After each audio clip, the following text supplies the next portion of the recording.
পুরা দেশের মানুষ এই বিষয়টা অবগত হোক এবং যে যার জায়গা থেকে পারেন এটা ছড়ান, শেয়ারের মাধ্যমে ছড়াবেন না লাইকের মাধ্যমে নাকি ভিডিওটা ডাউনলোড করে ছাড়বেন এটা আমরা জানি না, কিন্তু আপনারা এটা পৌঁছান।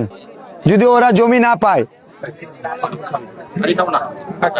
শেষে যদি কিছুই না করতে পারি, যে ভরাট করে দিয়ে বাড়ি করে দিব, আর যদি কিছুই না হয়, ভরাট হইলো না, বাড়ি করে দিতে পারলাম না, তাহলে একটা কাজ করব,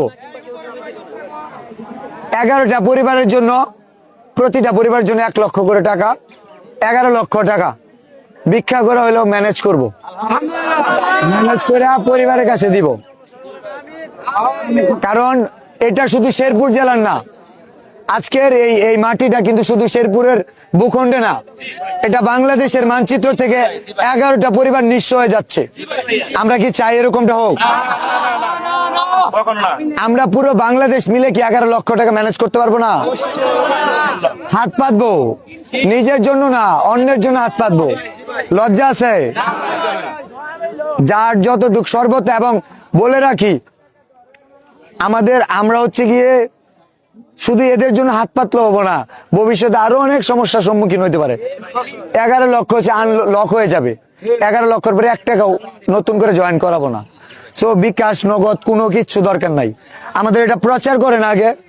বাংলাদেশে এমনও মানুষ আছে, বিশ্বাস করবেন না, এমনও আমি মানুষ চিনি, হয়তো ফোন করে বিলাল 11 লাখ টাকা আমি দিতেছি।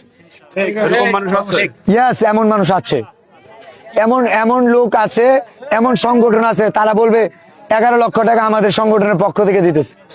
কিন্তু আমার অনুরোধ থাকবে, এই শেরপুর জেলার ঝিনাইগাতির এই ঘটনাটা পুরোটাই ছড়াই দেন।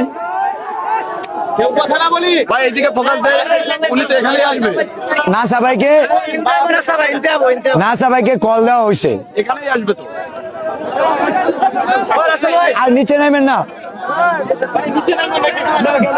ভাই, আপনি একটু উঠান, বললো না ভাই উপরে ওঠেন, রাগে উনারে রিয়াদ নাসা ভাই, ভাইয়া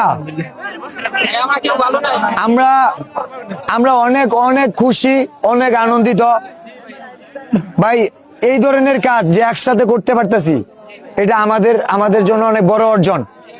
আমরা ভাই অনেক কথা শুনছি, এই শেরপুর জেলায় কন্টেন্ট ক্রিয়েটর হয়ে অনেক ধরনের কথা শুনছি, নাম বিক্রি করে খাই, এই করি সেই করি, এটার জন্য আমরা ভালো চাই না, আমরা সবার পড়ালেখা নষ্ট করে ফেলাইতেছি, অনেক কথা শুনছি। কিন্তু আমি তাদের দৃষ্টি আকর্ষণ করছি,